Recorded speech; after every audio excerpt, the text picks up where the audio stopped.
Usai menghabiskan bersih makanannya tanpa menyisakan sedikit pun, sosok berpotongan rambut pendek rapi masa kini itu duduk bersandar di pojok saung sambil selonjoran. Menikmati hidup sekali sepertinya Dokter Fadi. Sampai-sampai lupa jaga image di hadapan anak buahnya. Riz, kamu serius mau cerai? Dokter Fadi tiba-tiba membuka perbincangan. Aku yang ikut tersandar di seberangnya, kini setengah gelagapan sembari menegakkan posisi. Iya, dok. Aku menatap Dokter Fadi sekilas. Lelaki itu ternyata sedari tadi memandang ke arahku.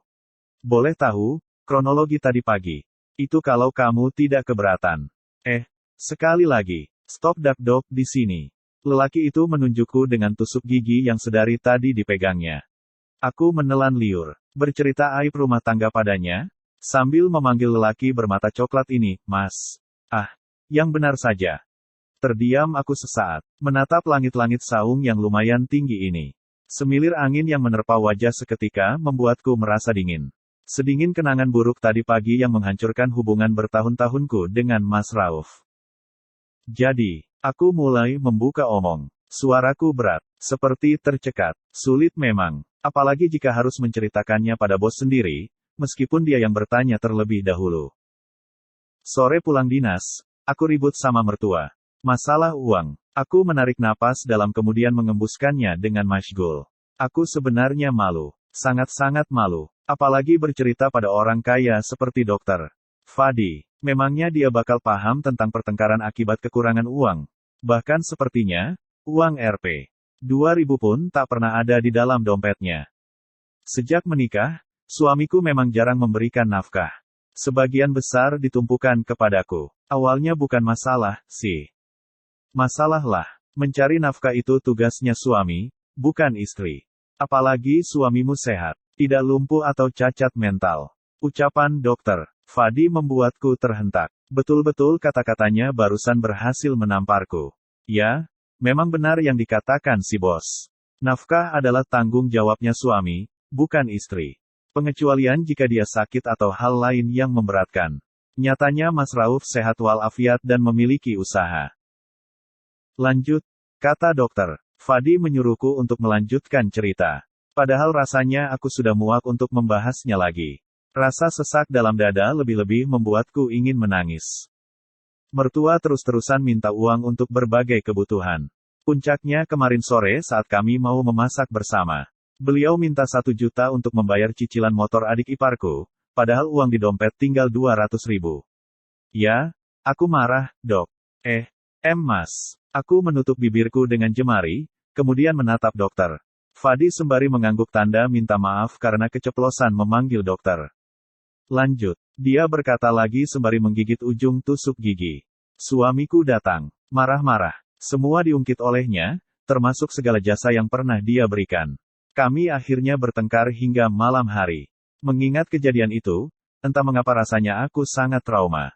Tamparan di pipi, adu mulut yang tiada henti, dan diakhiri dengan panggilan dari si perempuan jaleng.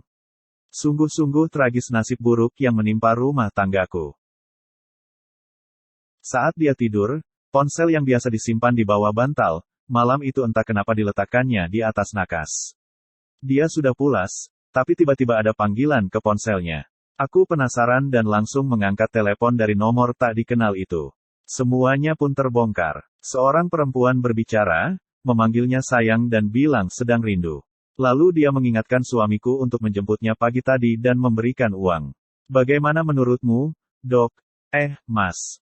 Hancur bukan kalau di posisiku. Aku menepuk dada ini 2 kali. Mengatupkan bibir dan memejamkan mata sembari menahan tangis yang sudah mendesak. Orang berselingkuh tidak akan tobat. Contohnya abahku. Sekali main perempuan, sampai uzur pun tetap melanjutkan hobinya. Tak kusangka, Dokter Fadi malah berkata demikian. Lelaki itu tampak menegakkan tubuhnya dan duduk bersila menghadap ke arahku sambil bersedekap tangan. Jadi, keputusanmu sudah benar. Cerai saja. Dia tidak akan insyaf, percaya padaku. Kata-kata Dokter Fadi bagai bensin yang menyiram bara semangat dalam dada. Kepercayaan diriku langsung meningkat 100%. Aku mengangguk padanya, menyeka sebulir air mata yang sempat keluar dan untungnya belum menganak sungai seperti tadi di jalan menuju resto. Iya, Aku akan segera mengurus perceraian di pengadilan agama. Nadaku mantap, penuh keyakinan. Dokter Fadi mengacungkan jempolnya, lalu mengambil tusuk gigi dari gigitan dan mematahkan batang bambu itu. Nih, kalau sudah tidak ada gunanya, ya cuma bisa dibuang. Ganti baru, selesai. Dokter Fadi mengacungkan tusuk gigi yang telah terpatah jadi dua tersebut, seolah-olah sedang menganalogikan dengan kisah pernikahanku. Terus, si Nadia, itu siapa? Aku yang balik bertanya. Jika aku disuruhnya untuk terbuka dan menguak segala privasi, bukankah dia juga seharusnya begitu saat kutanya? Dokter Fadi terdiam. Lelaki itu tampak terhenyak dan mati kutu dengan pertanyaanku. Harus ku jawab? Aku mengangguk cepat. Harus. Aibku juga sudah kamu dengar.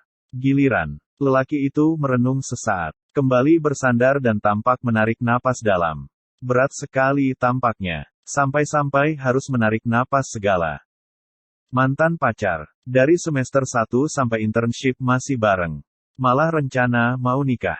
Nada dokter Fadi getir. Wajahnya langsung tampak muram dan tak bersemangat. Ada kekecewaan besar yang dia simpan dalam dadanya. Aku bisa merasakan hal tersebut.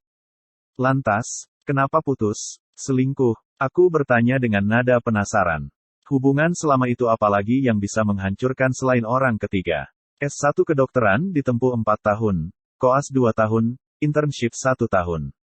Total ada 7 tahun dan tak mungkin kan buat semudah itu memutuskan hubungan sekaligus membatalkan rencana pernikahan hanya karena hal sepele. Tidak, Nadia setia, baik juga, bukan tipikal peselingkuh. Aku apalagi. Dokter Fadi menatapku sembari mengendikkan bahu. Terus, aku makin penasaran. Soalan apa gerangan yang membuat hubungan mereka kandas?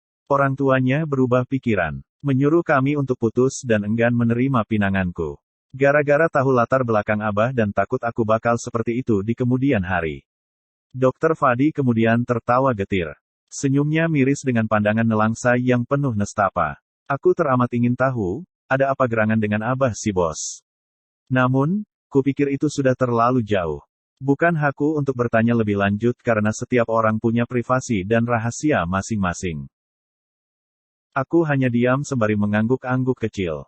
Bingung harus memberikan komentar apa. Toh, dokter, Fadi lebih tua dan lebih banyak pengalaman ketimbang aku.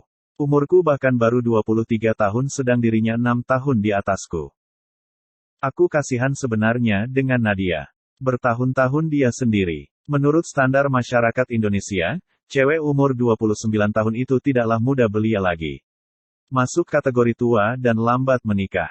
Namun, hari ini aku lega mendengar kabar dia dan Revi bakal segera menikah. Syukurlah, aku ikut senang. Dokter Fadi tersenyum padaku. Kali ini senyumannya sangat tulus dan penuh dengan makna. Layaknya seorang pecinta yang ikhlas melepas kepergian sang kekasih hanya demi membuatnya bahagia, meski dirinya sendiri hancur berkeping-keping.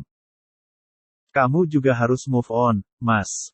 Aku kemudian menepuk kecil bibirku yang refleks memanggilnya, Mas. Risa, apa-apaan kamu? Tapi kalau panggil, Dok, bakal dimarah lagi. Serba salah jadinya. Semestinya begitu. Semoga ada perempuan yang tidak malu dengan latar belakang keluarga yang kumiliki. Dokter Fadi kemudian menyandar kembali sembari melipat dua tangan untuk mengalasi lehernya. Mata lelaki itu menerawang ke atas langit-langit saung. Pasti ada, maybe. Kemudian suasana hening sejenak, membuatku merasa canggung dan tak nyaman dengan kondisi saling diam begini. Kamu juga harus move on. Tiba-tiba Dokter Fadi bersuara. Menjadi janda bukanlah suatu hal yang mudah untuk dijalani. Move on pun belum tentu kehidupan rumah tanggaku untuk kedepannya bisa lebih baik dari saat ini. Ya, aku memang pesimis. Lebih tepatnya trauma. Memangnya masih ada lelaki baik yang mau dengan janda sepertiku.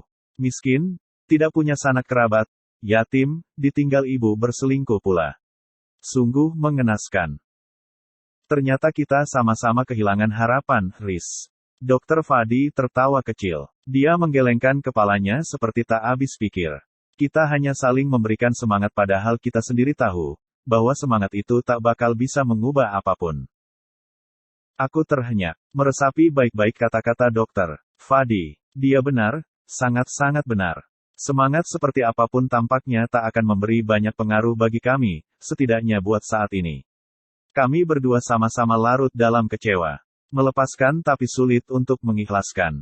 Karena berpisah bukanlah suatu hal yang mudah, terlebih jika pernah saling sama-sama cinta. Yang penting bertahan. Jangan pernah berpikir menyerah dengan takdir, apalagi mengakhiri hidup sendiri. Kita tidak tahu akan ada kejutan apa di masa mendatang. Kalimat Dr. Fadi sore ini benar-benar membuatku hanyut. Ternyata, di balik sosok cuek, tersimpan sebuah kebijaksanaan dan kedewasaan yang bahkan tak dimiliki oleh suamiku. Terima kasih atas semua wejangan hari ini. Kata-katamu semuanya membuatku tenang, Mas.